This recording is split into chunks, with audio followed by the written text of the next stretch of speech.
Hey, how's it going? Dan here. It is April 9th, 2026. This is the state of Nativewind. I actually have a whole mess of stuff to get into, and I'm going to try to keep this one pretty short. So, first of all, there is a new version of Nativewind. For those unaware what the state of Nativewind is, I cover updates on Nativewind, its underlying library, React Native CSS. Nativewind has two different versions. One is version 5, one is version 4. We're currently working on stabilizing version 5 to just get it into production over the next basically a couple weeks now. And this is mostly an update on that front. Also, there's an update. There are usually updates on Nativewind UI, the component library for that. But most of today's stuff is going to focus on React Native CSS, which, like I said, is the underlying library behind Nativewind version 5 specifically. So a lot of when I say stability for version 5 is tied to various issues, PRs that people have opened. So a big part of what makes stability a thing is addressing those issues, addressing those PRs, and there's sort of a hint of some features that I want to get in to make sure that they're there, mostly to have parity with Nativewind version 4. For anyone unclear on that front, version 4 of Nativewind is Tailwind version 3. Tailwind's current version is version 4, so Nativewind is Tailwind version, Nativewind version 5 correlates to Tailwind version 4. It is a little bit confusing, but that's the case. So React Native CSS is the primary engine for Nativewind version 5, and what has changed for that since last week. Like I said, there's a new version of it, 3.0.7, that's out. It addresses a number of different things, including some bug fixes since last week. One of the big ones was if you passed either an empty style object or undefined as a style, then it would silently destroy your class name styles on components like scroll view or flat list. So that sucked, and that especially sucks when you're dealing with components like I said, scroll view and flat list, which have things like content container style. So if that's just not being passed anything, then all of a sudden your class name styles would vanish.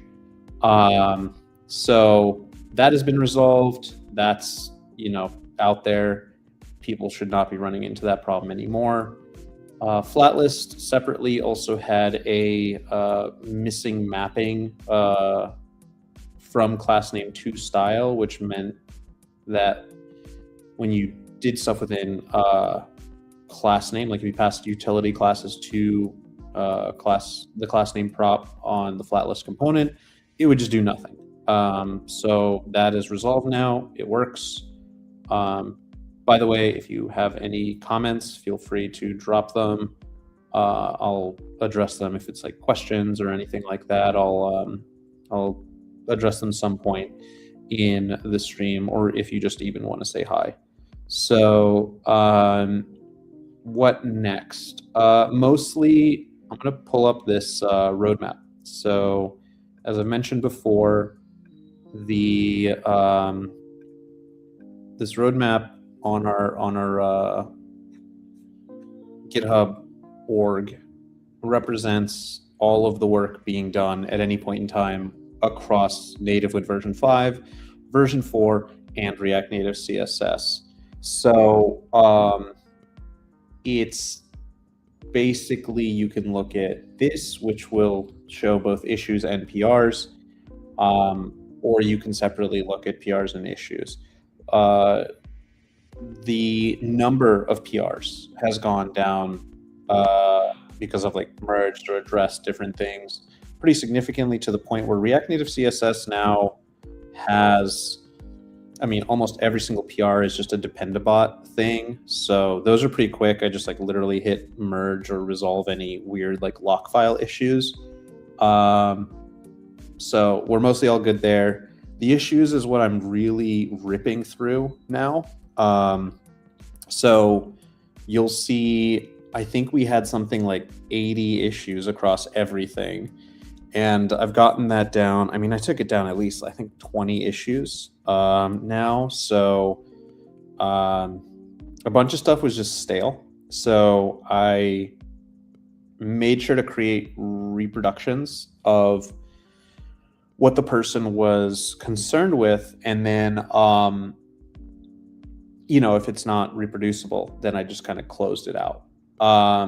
This roadmap also shows stuff that I want to do in the way of like guides or documentation on the website for Nativewind. So that's like nativewindcss.com or nativewind.dev. So it kind of, like I said, it's just a good place if you're curious what the progress is towards stability, then this is a good place to check. My personal goal is to get this 40 to-do items down to 0. I think last week it was something like 45, 50, I don't know. So I would say every day now I'm getting through at least 5 issues at the current pace.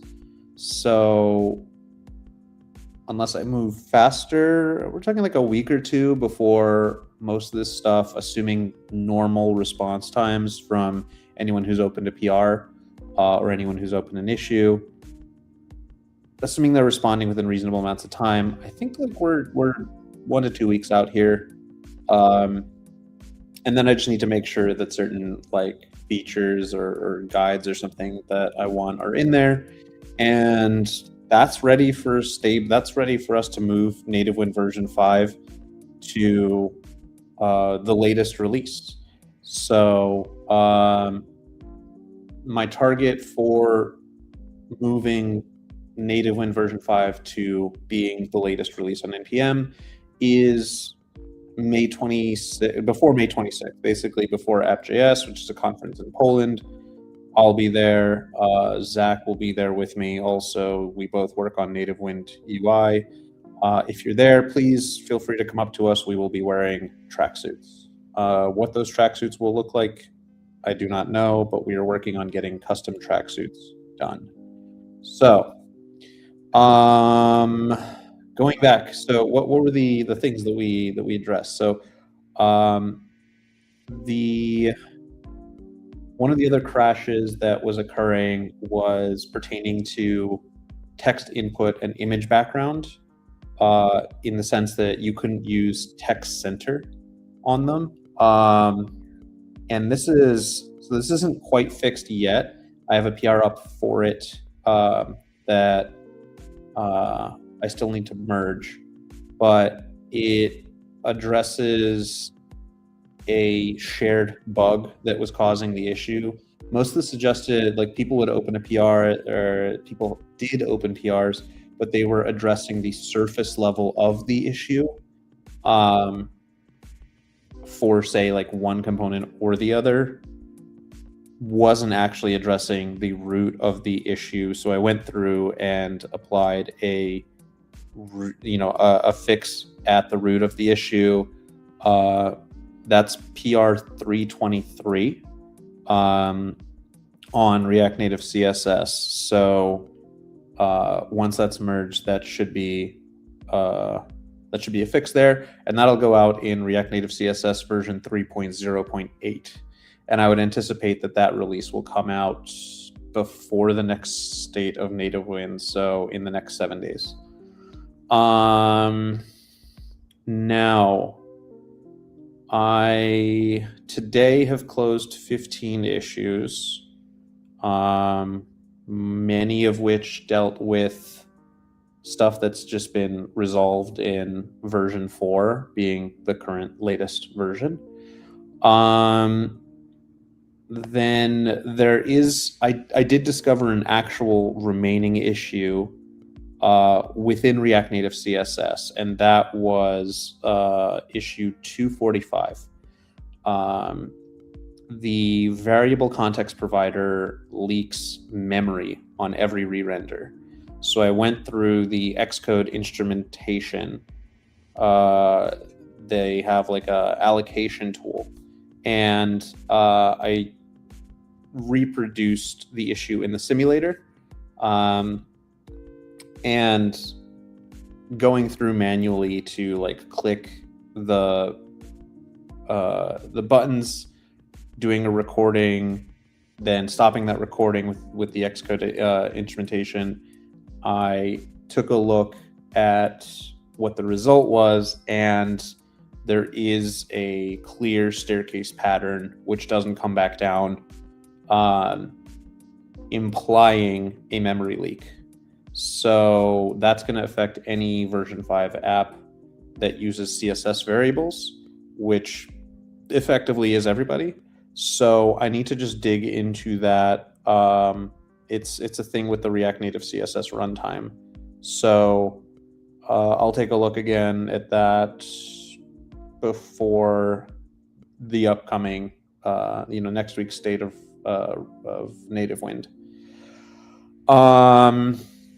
3 other bugs that have been confirmed are, what was it? So we have group disabled, which is, let's see. I should have these notes I'm going through that I wrote everything down that I've done since last week.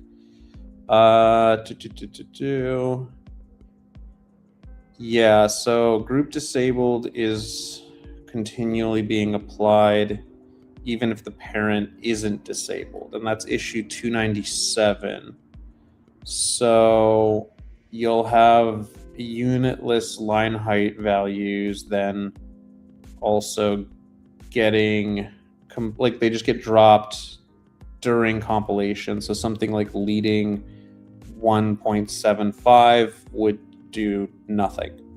That's issue 254.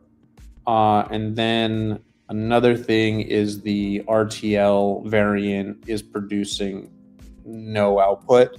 That's issue 1433.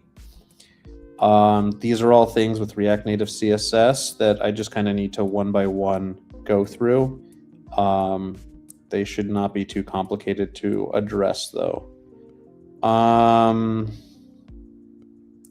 think the only remaining stuff beyond that is the cleaning up of PRs with respect to all the different like repos.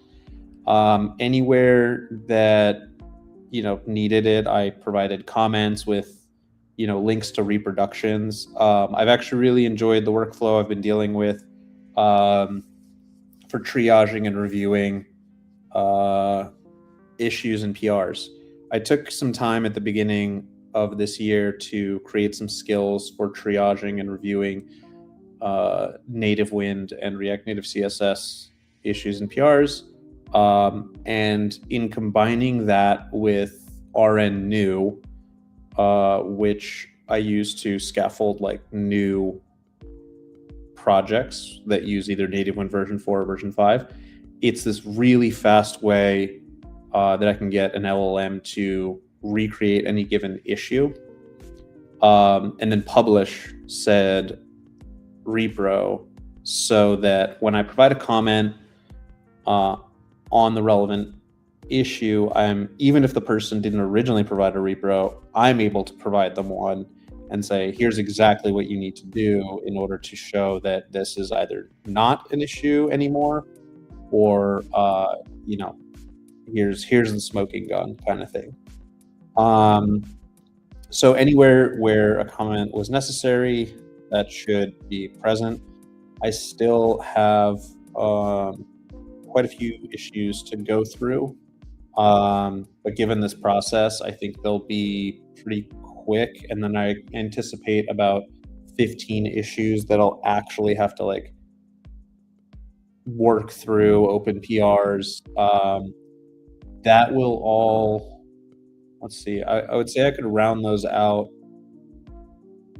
If you're curious to contribute to, or if you'd like to contribute to Nativewind, React Native CSS, and you want to tackle one of those issues, then I would take a look Wednesday of next week, because by that time the roadmap will, like, all the issues will have been, confirmed.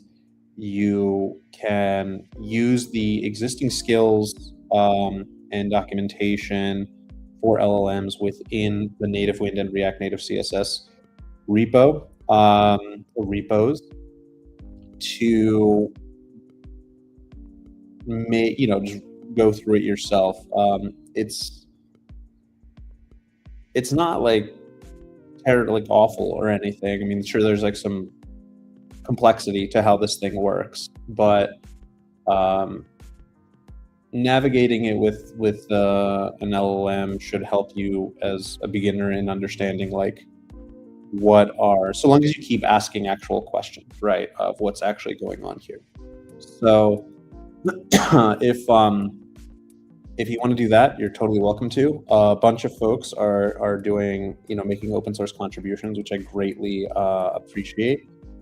All those folks are pretty regularly in PRs in the contribution graph. So big shout out to everyone who's been helping there. As always, shout out to Tomino on Twitter, who has been putting together just gorgeous stuff with Nativewind. Love to see all that.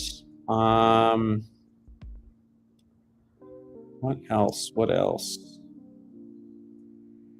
I think that's pretty much it.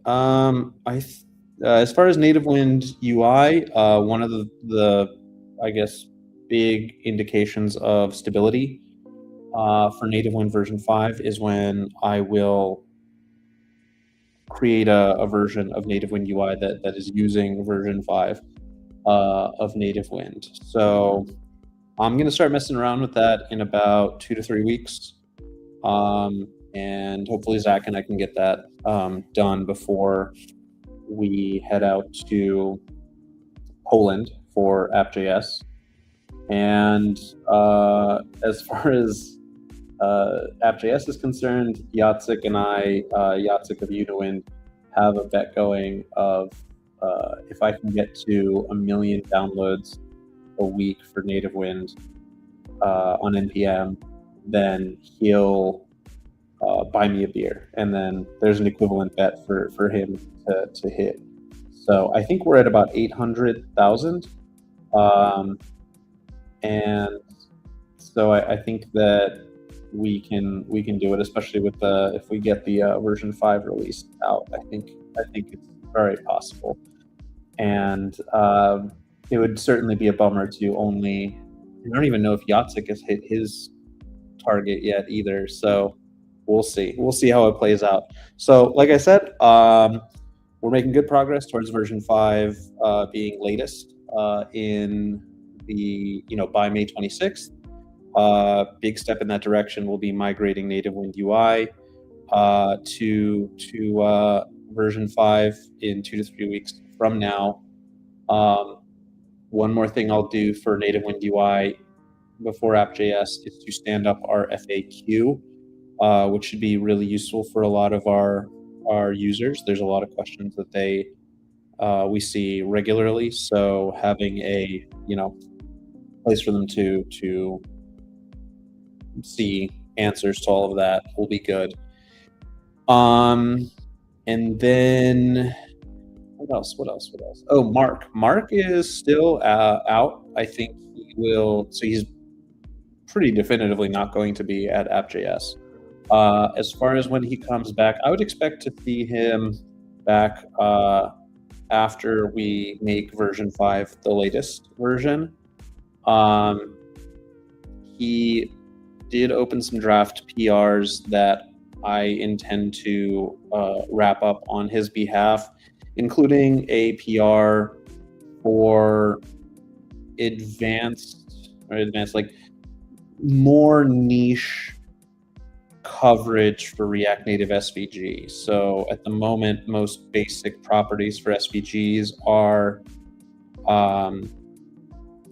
solid. Like you can pass utility classes to them, but if you want to, like, there's certain very specific values that if you try to use or props, if you try to use utility classes in them, then it doesn't work so well. So just a couple, like I said, draft PRs that represent features that Mark intended to get in for Nativewind version 5. I will wrap up. But yeah, I haven't heard from him since last week. So hoping he's doing well. And I'll follow up with him over the next 7 days to just, check in on how he's doing. Last but not least, if you are looking for faster iteration or something, you need more custom help, this stream is brought to you by Ronin Devs, ronindevs.com. Feel free to hit us up there or via my Twitter. Otherwise, this Twitter messages for any questions about Nativewind, Nativewind UI, or the discussions in GitHub for the relevant repo. So if you have questions about React Native CSS, you go there. If you have questions about Nativewind, whether version 4 or version 5, there's relevant discussions there. If you're going to be contributing, just make sure that you know that for the version 4 branch pertains to Nativewind version 4. The correct main branch for Nativewind pertains to version 5. So that's pretty much it. Keep an eye on this roadmap. Hoping to have this to-do list down to 20 or less by next week. And that's all I've got for y'all today. So hope you guys have a good rest of your week. Thanks for joining, and I will see you in the next one. See ya.